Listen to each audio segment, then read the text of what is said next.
Jeff Rains coming to you again with Foundation of Civilization, and I am looking at our changing world. What's been happening this week? How will the president's trip to the Middle East change things? What can we expect from the India-Pakistan ceasefire? How will financial decisions affect the U.S. economy?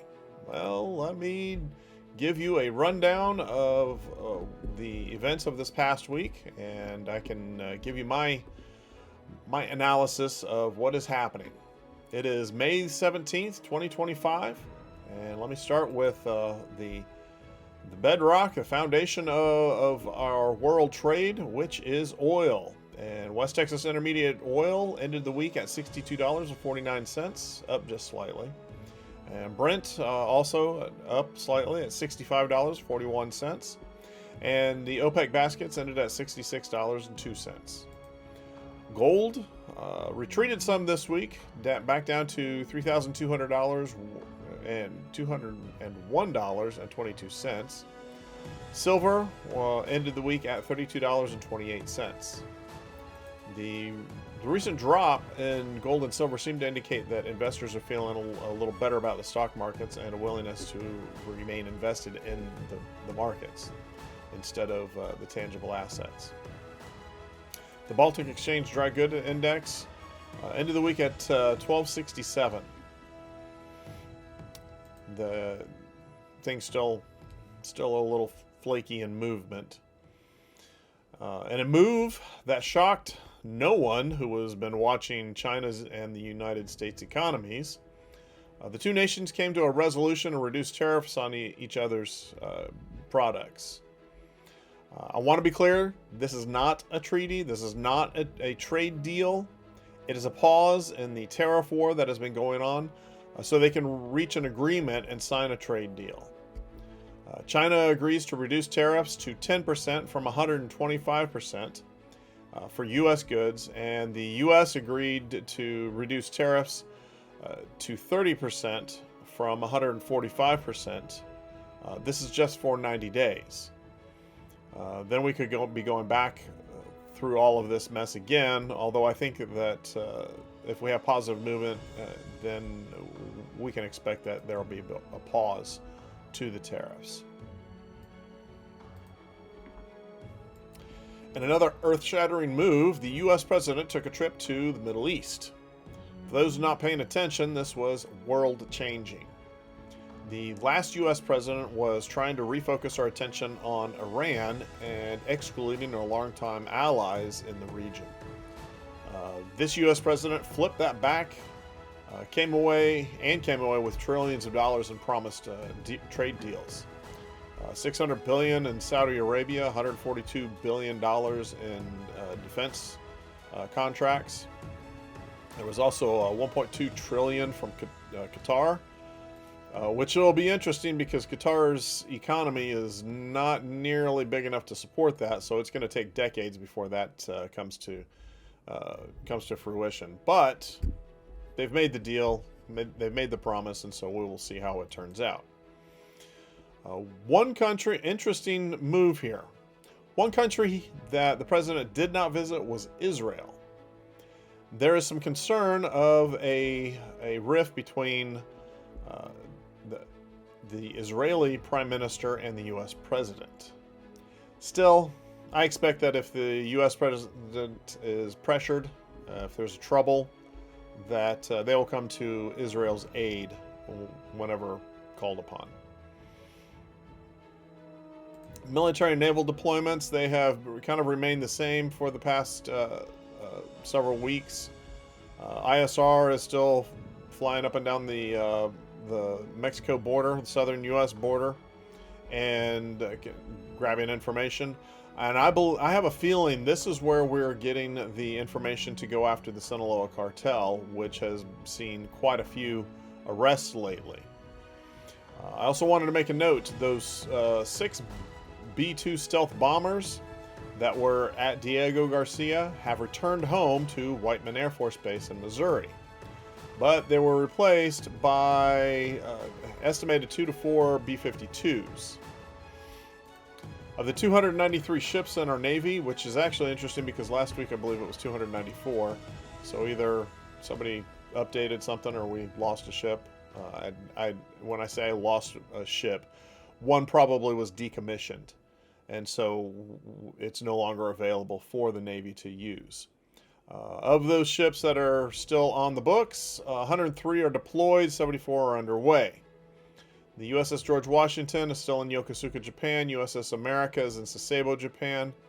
And I should make a note that the America is going to shift its home port back to the United States soon. And another ship will be moved to Japan, deployed to Japan. USS Carl Vinson is operating in the Gulf of Aden to support operations against the Houthis in Yemen. Well, they were operating there. They're probably doing a little more reconnaissance work these days than they were before, because I believe we've cut back on our Houthi operations. USS Abraham Lincoln, last we knew, was in San Diego. The USS Harry Truman was operated in the Red Sea in conjunction with those operations against the Houthis. Again, it's probably also cut back on its operations, which for the Truman is probably good. It has seen an absolutely horrendous cruise this round. The USS Nimitz is operated in the South China Sea. Ronald Reagan, last we heard, it was away from Bremerton, Washington. The USS Tripoli was at home in San Diego, last we heard. USS Wasp returned to Norfolk on Monday. The Iwo Jima departed Norfolk on Monday. The Gerald R. Ford, last we heard, had departed Norfolk. And actually I had a note that it had departed on May the 5th. And the USS H.W. Bush departed Norfolk on Monday, this past Monday, which would have been, what day? Should have been the 12th. European markets. The DAX ended the week at 23,767.43. The FTSE was at 86.84.56. The CAC 40 was at 78.86.69. And the IBEX ended the week at 14,064.50. Some time ago, I noted that the Baltic nations, Latvia, Estonia, Lithuania, had joined with Finland, Sweden, Norway, and with help from Germany and Denmark, and even the United Kingdom, were watching the Russian Shadow Fleet. These are the ships that are getting Russia's sanctioned oil to market. This week, Estonia, the Estonian Navy, attempted to stop and board one of these suspected Russian Shadow Fleet ships. During their attempt, Russian fighter aircraft responded overhead and deterred their boarding. I believe it was an Su-30, Sukhoi 30. This week, Russia and Ukraine had arranged for face-to-face talks in Turkey. Unfortunately, the Russian president decided not to show up, which put a damper on talks. This move seemed to be, I don't want to say a power play, but a political play. He's trying to send a message that he was unhappy about something. Poland found evidence that a mall fire in Warsaw earlier this month was started under the direction of Russian intelligence agents. As a result, they shut down the Russian consulate in Krakow and expelled a diplomat. A former British intelligence chief warned officials in that country that China could cut off traffic lights and immobilize cars. I can tell you they can do a lot more than that. China boasted to the U.S. officials about being behind the Volt Typhoon cyber attack and claimed to be able to shut down power, water, communications back in December of 2024. This is for the United States. Germany and Belgium launched a joint operation, a law enforcement operation to take down a human smuggling ring. And recently there was a fire at the UK Prime Minister's house, and 2 people have been arrested in conjunction with that fire. In Asia, the Nikkei ended the week at 37,753.72. The SSE index ended the week at 3,367.46. The Hang Seng ended at 23,345.05. The Sensex ended the week at 82,330.59. And the Nifty 50 ended at 25,019.80. Now that the tariffs have eased, China is feeling relief in a number of areas. Kind of. First, their labor market. Workers are able to get back to work, and they're able to receive their pay and pay their bills. Another area, though, is still struggling, and that is with the container ship owners. They're scrambling to get cargo out of the ports and to their destinations. Hapag-Lloyd said that they are so overwhelmed it was only going to be serving long-term customers. The automaker Nissan is feeling the world economic pinch and plans to slash 15% of its total workforce. Thank goodness that I still have a job and we are not associated with Nissan. We have other challenges that we have to worry about, though, because our automakers are in Europe and the United States. Now that the clash between India and Pakistan has simmered down, everyone is assessing the damage. India claims its strikes killed over 100 militants. So far, the highest number of aircraft that I've heard is two Indian aircraft were downed. Now, the Pakistanis claim that they shot down 5, and the Indians claim they shot down 2 Pakistani aircraft. But I still have not been able to confirm any of that, and I'll keep you updated and let you know what I see. This clash is also allowing military experts all over the world to evaluate the effectiveness of weapons and weapon systems. It appears for now that Pakistan fared better in this exchange with Chinese weapon systems as opposed to India's homegrown Western and Russian supplied weapons. At least one of the aircraft that was shot down was a French-built Rafale aircraft. And in a very positive move in the Middle East, the Kurdish militant group, the PKK, the Kurdistan Workers' Party, is ending its 40-year fight against Turkey. I guess they have just decided that they've had enough and enough of the bloodshed, and they're hanging things up. In Israel, ceasefire talks resumed despite Israel's assault on Gaza that killed hundreds in 72 hours. During his visit to the Middle East, the U.S. president informed those assembled that Iran had to stop sponsoring terror to get a deal with the United States. In a surprising move, the U.S. president met with the new leader of Syria. I find it surprising because he, in the past, was associated with Al-Qaeda. He was one of their leaders. He had a $10 million bounty on his head.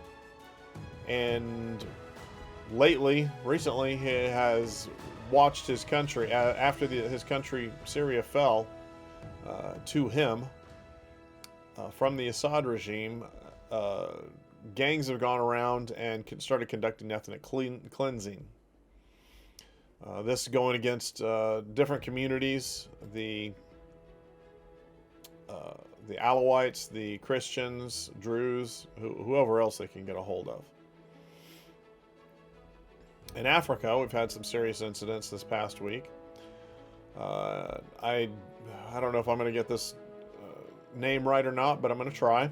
The terror group Jamaat Nusrat ul Islam wa al Muslimin, JNIM, claims to have attacked a town in Burkina Faso and killed 200 people. This was the town of Djibo, based in the northwestern town, Djibo, came under attack Sunday morning, and with hundreds of fighters from the terror group overrunning the area. They overran a police station and a market, and, like I said, claimed to kill quite a few people. None of this has been able to be confirmed. My guess is that they probably were able to kill a few people, not quite the 200 that they expect. But Burkina Faso's government did not respond to a request for comment. In Libya, protesters demand the prime minister quit, and 3 of the ministers resigned in protest of his actions. In the Americas, the Dow Jones average ended the week at 42,654.74. The S&P ended the week at 5,958.38. The NASDAQ ended the week at 19,211.10. In Peru, this past week, 13 security workers at a mine were killed on the 4th.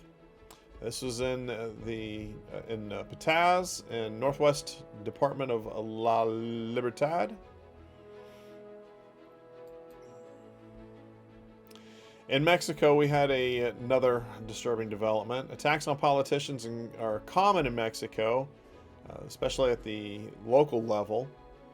The violence is linked to cartels, corruption, especially with the multi-billion-dollar drug trade. We had a mayoral candidate and 3 of her supporters were killed at a rally. And this was in Veracruz.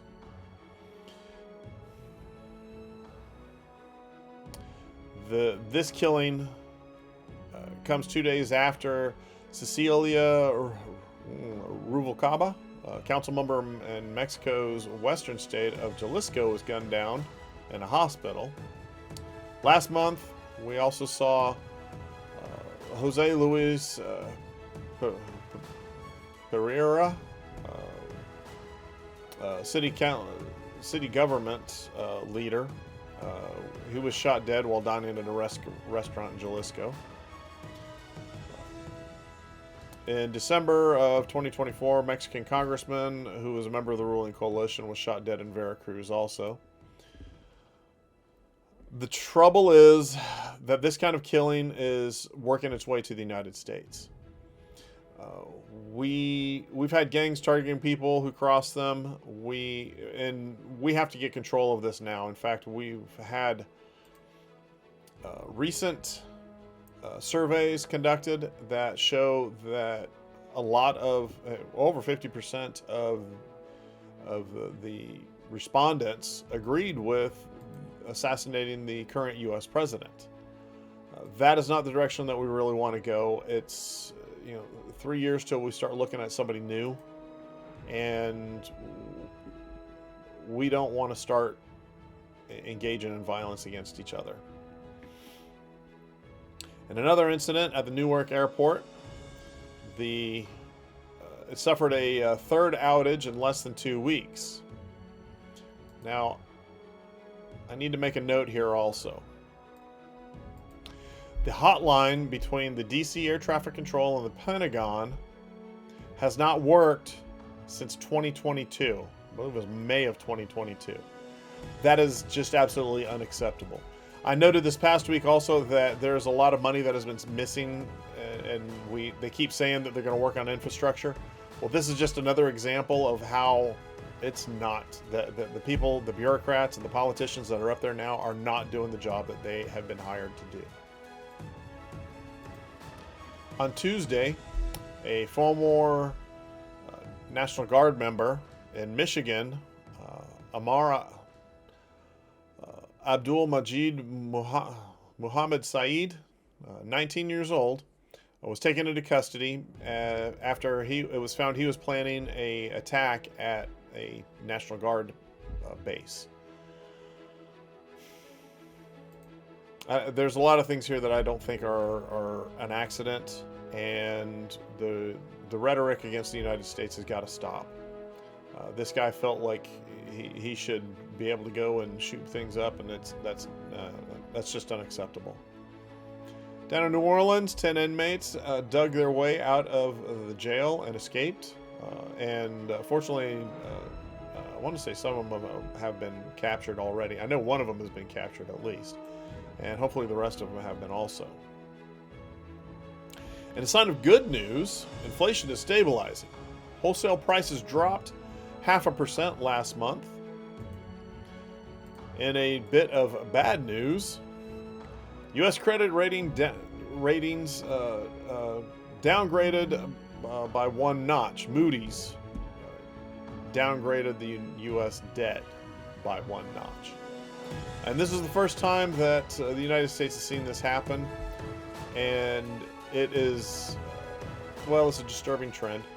Even though this is just a small downgrade, this will be a very serious situation. And it has been brewing for decades, if not a century. As the government has continued to spend out of control and shows no sign of slowing down or even trying to take control of the situation, we continue to see that there are going to be problems. Finally our problem is here and people are getting worried. It's going to make it harder for everyone, including the government, to get money to pay the bills.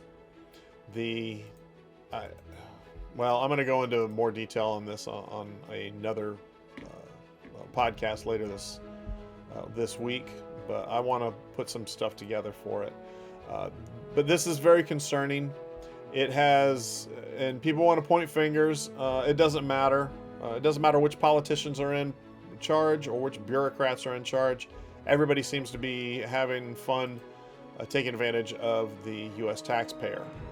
That has to stop also, but it's obvious that the politicians and the bureaucrats are not going to stop, so the individuals have got to get up and get together and say, enough. We're not going to be paying your bills anymore, especially after we see where they're spending our money. Or should I say, where they're throwing our money away or hiding it from us. Ladies and gentlemen, this concludes my review for this week of seeing what's happening. We've seen shifts in U.S. foreign policy. We've seen some peace coming about, and we've seen some financial changes throughout this week also. Please pay attention to what's going on. I'm trying to give you the best analysis that I can, and so that you can make decisions in your life. And I hope that you guys can also feel a sense of a firm position to stand on, as long as you get the right information and you come to understand what's happening.